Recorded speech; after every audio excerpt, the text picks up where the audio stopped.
Let's get right into creating your 2D top-down character. First of all, since we want our character to move with our AWSD keys, we will need to assign actions to those keys. To do that, we will go into Project Settings, Input Map, and create 4 actions for all of our 4 inputs. If you would like a deeper explanation of the input map, I'll leave a link in the description to one of my previous videos which explains it in detail. In short, we'll need to create 1 action for each button. So we would like to move left, up, right, and down. So I'll create those actions.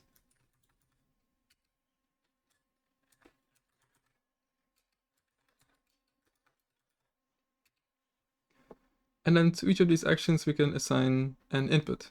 As in for left, it'll be A. For right, D. For up, W. And for down, S. Hit close. Now we can get into creating our character scene. I would like to create it separately from our game scene so that our scene tree doesn't get too cluttered. To create a new scene, click the plus icon on the top. And we can go ahead and create a character body 2D. Click on Other Node. Find character body. And hit create. This will be our base node for our character. I can rename it to player. We will need a way to visualize him on the screen. So for now, I'll give him just a sprite 2D node. Hit Ctrl A. Write sprite 2D. For now, we will use the basic Godot icon for the texture. Later on, we will change it and have actual animations for our player. Our character body 2D also needs a collision shape, so let's go ahead and add that. Click on your character body 2D, hit Ctrl A, find the collision shape node, and hit create. This will be the collision shape for our player to collide with other objects. In order to assign a shape, head over to the right side of the collision shape, and in the shape property, choose a shape. I'll choose a circle. If you zoom in, you can change its size to whatever you want. I'll leave it somewhere around here. Let's head over to the coding part of our character. Click on your character body 2D node, and click this button to attach a new script. Hit create. So let's think what we will need for our player to move. We will need a variable for his speed that we would like to change. So let's go ahead and create that.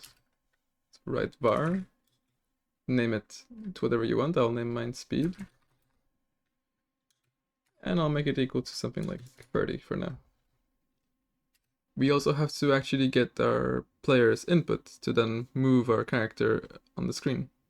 The easiest way to do that for a top-down game is to first create the physics process function. So let's create it. So write function physics process. For those who don't know, this function will try to run exactly 60 times per second. So basically we will be trying to detect for input from the player 60 times per second, so the game will feel very responsive. I'll go ahead and click enter to go into the function. And here I will create a new variable that will hold the direction inputted from the player. I'll name it direction. To get the direction from our 4 inputs AWSD, Godot has a very handy function called getVector. To use it, we'll have to go into input dot get vector. We can now see all the parameters we have to add. So we need a negative x, negative y, and positive y. These are names for the directions we have to go in. Negative x will be left, positive x will be right, negative y will be up, since in Godot our y-axis grows going down and gets smaller going up. And positive y going down. So I can just go ahead and put in our actions that we created earlier that are mapped to our keys on our keyboard. So again, negative x is going to the left, so we can map our action left, comma, Positive x is going right. Negative y is going up. And positive y is going down. As a recap of what this does is 60 times per second we'll be trying to detect what are the inputs from our player, and then from these 4 inputs on W, S, and D, we will get a vector 2 showing a direction in which our player would like to move. To show you this, I will print out the direction to our console so that you can better visualize what is going on. I'll hit Ctrl S to save our new player scene. Hit save.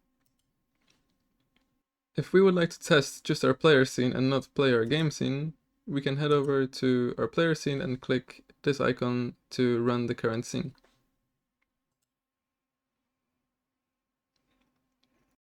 Now you can see in the console, for now we have a vector 2 with the parameters of 0, 0, since I am not pressing any keys, so we have no direction. If I will go ahead and press D, we can see that our x component of our vector 2 has changed to 1, so now our player will want to move to the right. If I let go, it goes back to 0. If I press W, we'll go -1 to go upwards. If I press S, we'll get 1 on the Y component. And if I press A, we'll get -1 on the X component to go left. If I, however, join 2 buttons like W and D, you can see we get this interesting combo of numbers. Let me explain why that is. So, let's imagine we have a coordinate system, something like this, where he'll have 1 on the x-axis, right? This is the x-axis. Here we'll have 1, the y-axis. He will have -1 for the x and -1 for the y. If I press the D key, what Godot does is adds 1 to our x component, which gives us a vector looking like this, where our x component is 1 and y component is 0.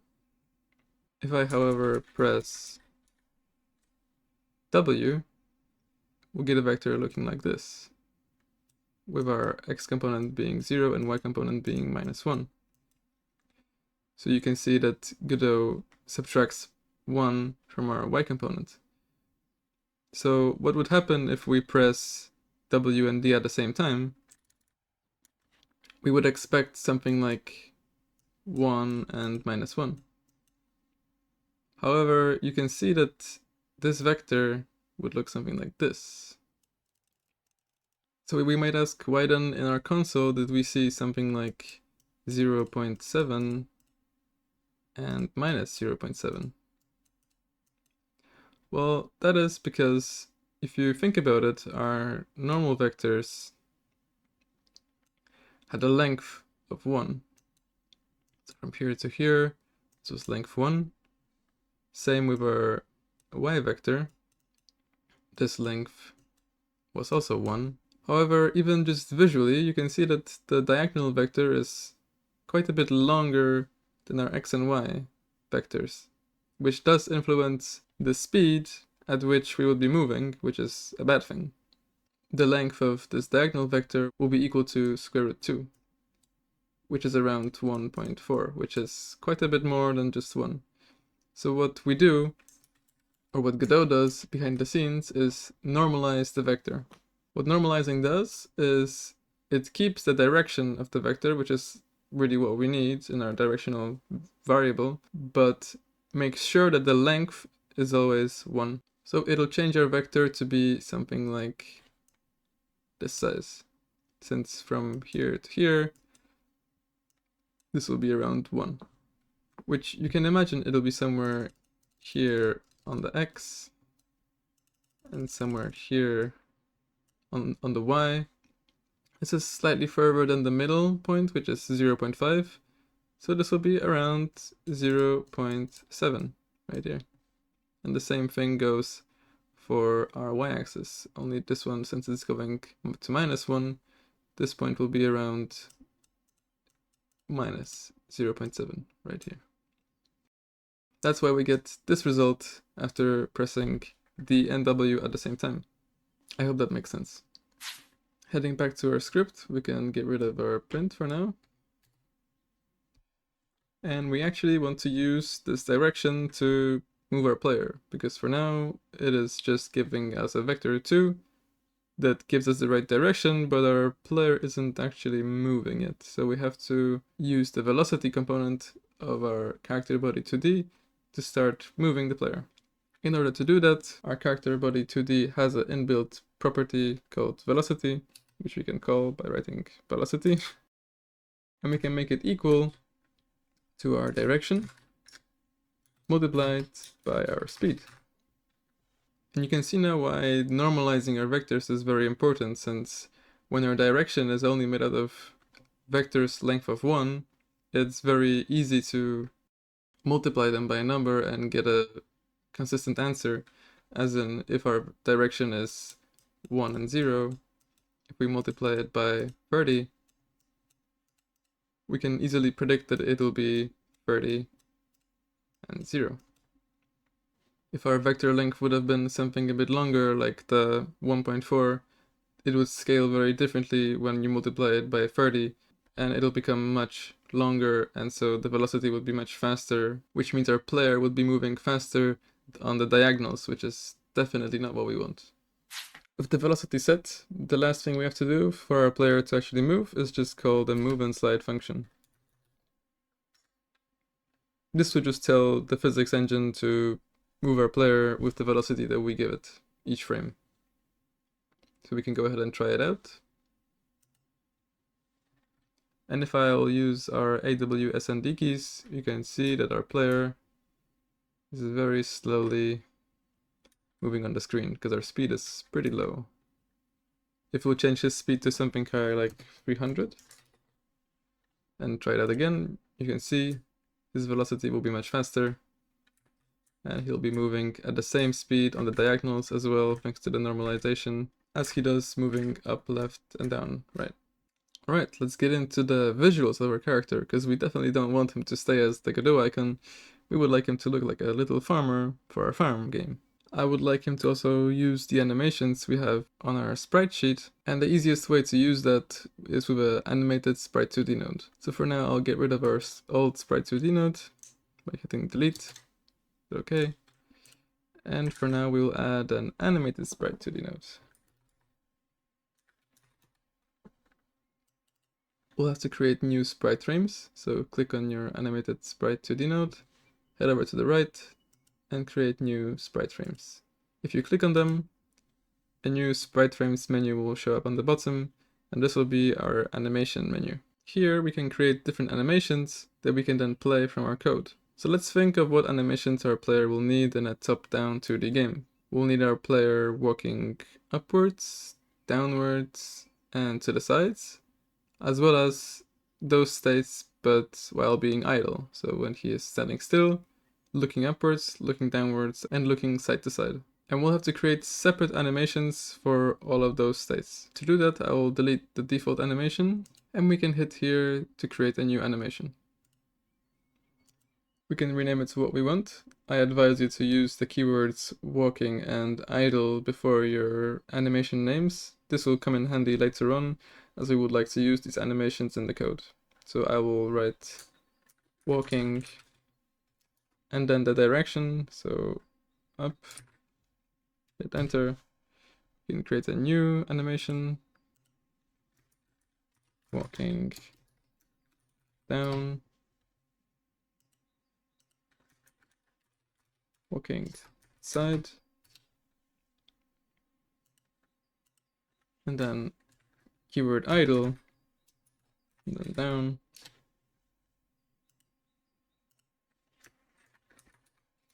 idle up,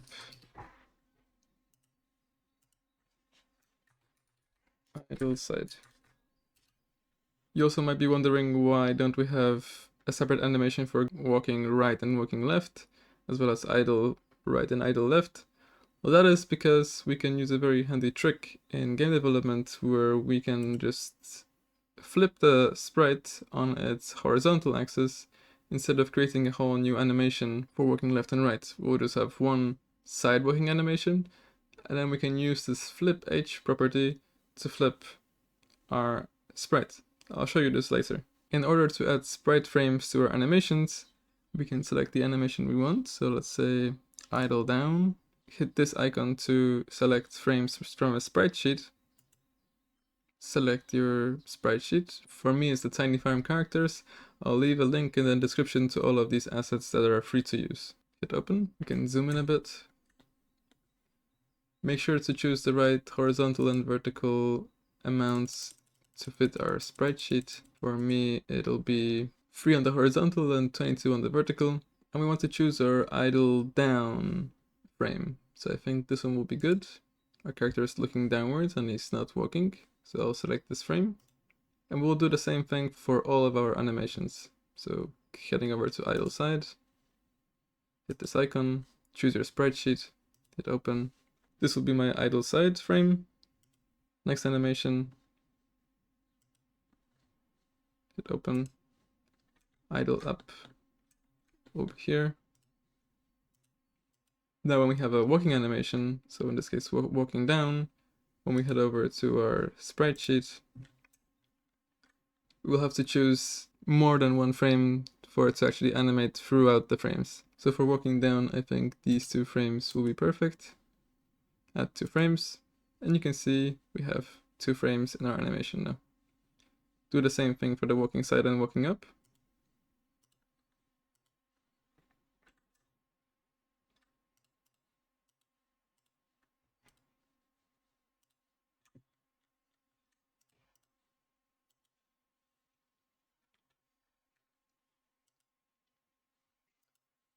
Now you can see our character is very small. That is because our game resolution is very small. So we can just zoom in. And you can see our collision shape is way too big now for our character. So we can go ahead and change that a bit, heading back to our collision shape and just resizing it to something more that fits our character. We can also test our animations by clicking them and then clicking the play button. You can see our little guy is animating properly.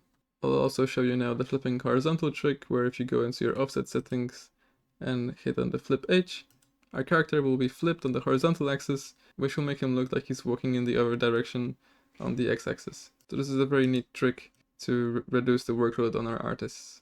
Right then, so let's actually get into coding these animations for our player so that the right animation plays for the direction we are moving in. Heading back to our player script, I'll create a new function for animations just to make things a bit more organized. I'll write func, name of our function, I'll name it animation. And I would like to send in one parameter to our function. This will be our state, so either we are walking or being idle. This will make more sense in a second once I show you something more. And this will be a string. After your function, don't forget your column and hit enter. So we have to differentiate if we are either walking or being idle through code. Now, how could we do that? If we think about it, our direction will always have some value in it if we are moving, either negative or positive, but if we're standing still, it'll always be 0 and 0. So we can use that to know if we're standing still or if we're walking.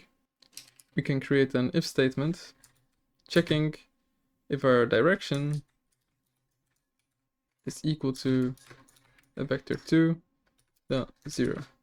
For now, I'll write pass. If you don't know, vector 2.0 is the same as a vector 2 that is equal to 0, 0. So this if statement checks if we are idle. And then if we add an else state, this will be the state if we are walking. Since this else state will only happen if our direction is not equal to a vector 0, which means that at least one of the components is not 0, which means we are not standing still. So if we are idle, we would like to play our idle animations, and if we are walking, we would like to play our walking animations. In the first state for idle, I will call our animation function that we created. And as our parameter, I can input idle. And the same thing goes for our walking. I'll just write walking.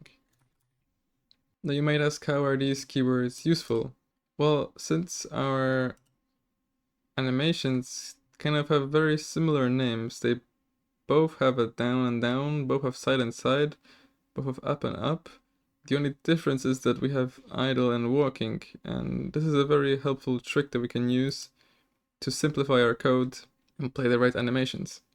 So in our animation function, we not only have to know if we're idle or walking, but we also need to know the direction we are moving, because if we're going up, we have to play the up animation. If we're going down, the down, and if we're going left or right, we have to play the side animation. So we do also need the information about the direction, which at the moment is a local variable in our physics process right here, which means it cannot be at the moment sent over or used by our animation function. So I will create a public variable called last direction, and by default it'll be equal to vector2.0.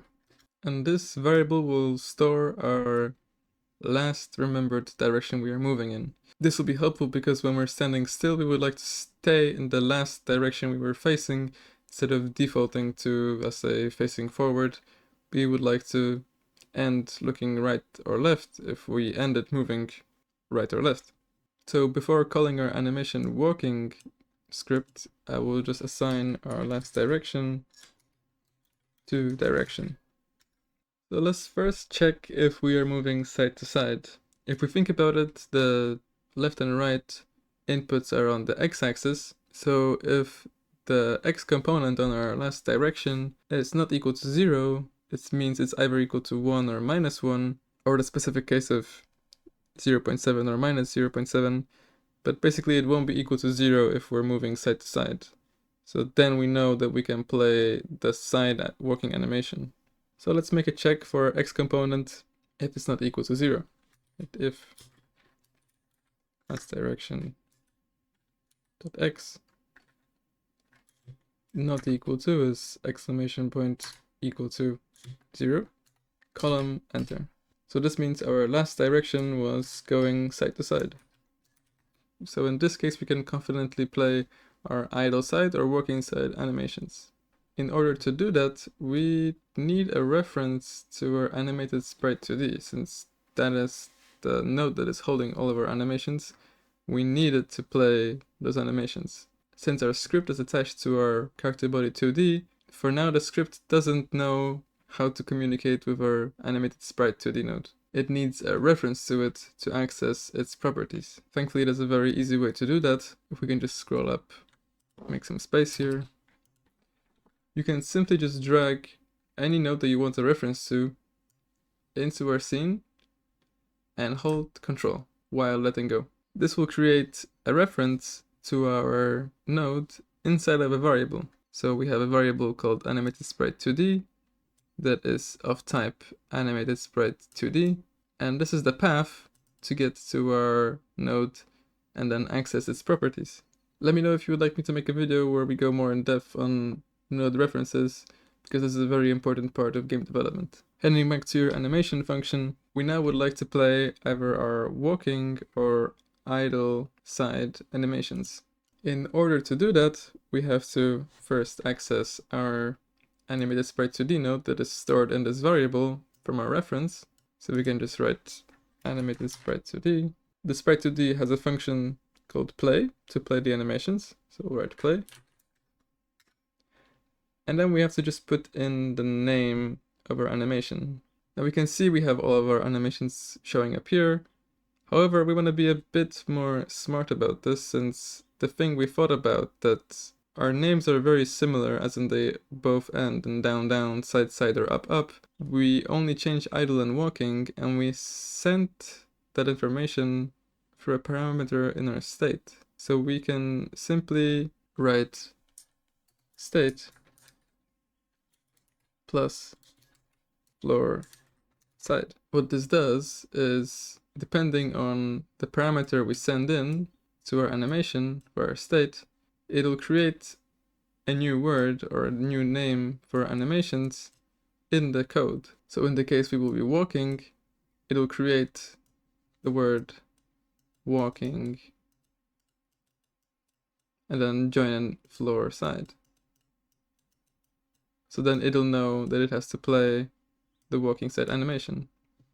In the other case, if we're going to send in the idle state, it'll create the word idle floor side. So then it will know to play the idle side animation. And we only had to create one play function in order to either play our walking or idle animations for our side. Now this is only the code for walking side to side. We also have to check if we ever have to play the walking up or walking down animation if we are pressing W or S. So we can continue with a else if statement. In Godot you write it elif. And we can just check if our Y component of our last known direction is negative or positive, because that will give us the information of if we want to move up or down. Remember, if Y is negative, we are walking upwards, because that's how the coordinate system works in Godot. So we will check our last direction in our Y component. If it is smaller than 0 column, we want to move up. And we can do the exact same trick. So going into our animated sprite, we can play its animation. And now instead of writing the exact animation, we can create it by writing state, which is our property that we created, and we're sending it through here. And we can just add the floor up sign to either play our idle up or walking up, depending if we are moving or not. And we only have one case left if we're walking downwards, so we don't even have to make any check. We can just write else, because there isn't any other situation that we'll have. And once again, go into our animated sprite 2D, play an animation, and then write state with the addition of floor down. This will be for walking down. If you didn't know, writing a hashtag and then any words after it are comments. These will not be used by our code. These are just simply helpers for us reading the code to know more of what is going on. Easily we can see where our code is working for being idle, for walking, for playing our side up and down animations. This is just a helper for us to see and make our code more clear. I'll hit Ctrl S to save. Now our player is still in our separate scene, and the scene is very big, so we should probably move him already into our main game scene. Now, in order to create a scene within a scene, so add our player scene into our game scene, we have a few options. Probably one of the easiest is to find your player scene in your file system and simply drag and drop him into your game. And there he is. I'll move him somewhere here. If we play our game, select the current scene, you can see that it's very small. That's because our default camera is this big blue rectangle here. We would like it to be much smaller, so we have to create our own camera that is a bit smaller than this. In order to make your own camera, just hit Ctrl A and create the camera 2D node. You can change the zoom levels on the left to make your camera smaller, which is perfect for what we need. I'll just move it so that it encapsulates our game a bit better. Something like this.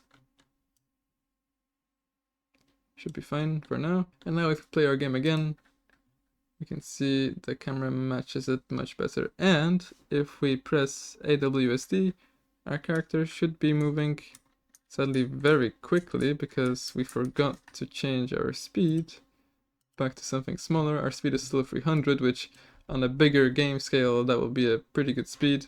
But for our tiny resolution game, this should be something much smaller, so I think 30 should be fine. Hitting play again, you can see our character is walking around and animating almost perfectly. We can see if he's walking up, we're playing the walking up animation. If I stop walking, we play the idle stop, because we look at our last known direction. If I walk down, we play our walking down animation. And if I stop, idle down. If I walk left, play our side animation. We don't have any boundaries, so we can walk up the map, but it is working. And we have our idle side animation, but we still didn't use our special trick to flip our sprite horizontally if we're moving to the right. which is very important since now if we're walking right, we're basically moonwalking, which is pretty cool, but not what we want. In order to use our flipping horizontal trick, we'll go back to our player scene, into our script, and we simply just have to know when should we flip our horizontal. So when x is positive and when it's negative. So if x is positive, meaning we're going to the right, we would like to turn this on to flip our sprite on the horizontal axis to make him look like he's walking to the right. So we just need a way to translate going left and right into a true or false statement for our flip.h. So let's go back to our script. Just before playing any animations, what I will do is going into our flip.h property, which is a property of the animated sprite 2D. So in order to access this, we have to still again go to our animated sprite 2D that we have saved from our reference from before. If you click dot, it'll show you all of the options that our animated sprite 2D has, and you can see that one of them is our flip floor h component. So I'll use that. And basically to turn this on, since this is a boolean, so it's either true or false, if I'll just simply do equals to true, this would turn it on. But we needed to turn it off and on depending on if our x is positive or negative. And there's a very neat trick to do this, is to simply make a condition here. If our last direction on the x-axis is bigger than 0, then this will be true. So what happens here is we go into our flip h property and we make it equal to the answer of this question, which means this will be true or false, right? If our last direction on the x-axis was positive, this is true, which means this will also be true, flipping our h component. If it was negative, which means our x component is not bigger than 0, this expression will be false, which means it will turn off our flip floor h property. This should be working now, so if we test our game again, if I move left, we stay left. If I move right, we flip. And it looks great. We don't fit on our bridge, so I'm going to reduce our hitbox even more to something tiny, just so that we can collide with everything else. We can walk on our bridge. Perfect. And explore our world. Now we can see we have some problems, that our player isn't sorted properly with our buildings, and he doesn't appear to be walking behind them when he's behind them. That is called Y sorting, and we'll go over that in the next video. For now, we are focusing just on the player controller. I hope you enjoyed this video and learned some cool new tricks on how our character can move around on the screen, and also use different animations for being in the walking or idle state. If you have any other issues with your games, you can join my Godot Mastery Discord community, where you can ask questions and get a hold of me much easier than on YouTube.